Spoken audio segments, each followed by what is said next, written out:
If we built a matriarchal city, the first law would be no religious books allowed. You see, the most powerful form of control is the one you don't even realize you're participating in. Most women don't feel controlled. They feel guided, protected, and led. And that's exactly why it works so well. Because spiritual dependency doesn't look like restriction. It looks like devotion. You're taught to seek the truth, but not from yourself. You're taught to trust, but not your own voice. You're taught to surrender, but never to your own authority. Lean not on your own understanding, they say.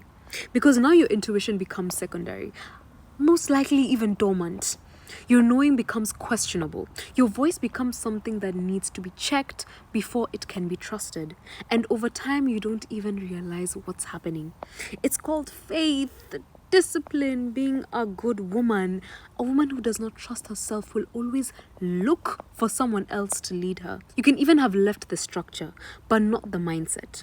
Still looking for validation, still doubting your inner voice, still outsourcing the truth.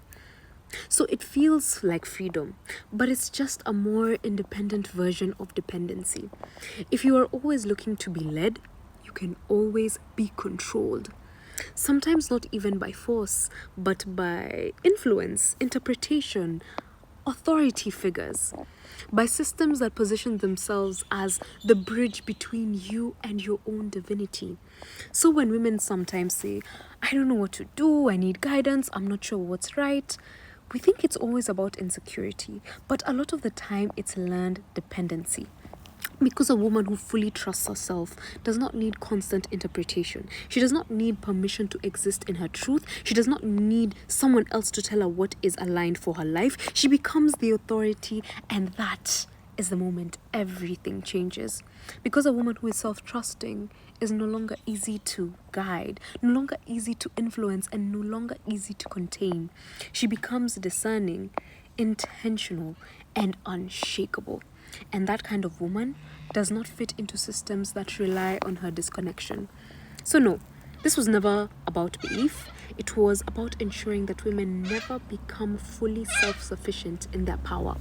Because once they do, they don't just follow less, they question more. They choose differently, they move differently. And most importantly, they stop outsourcing their truth.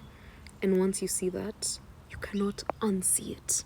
This is part 2 of Religion and Matriarchy. In part 3, we're going to rebuild something most women were never taught to have: a relationship with themselves that they can actually trust. Stay tuned, matriarchs. See ya.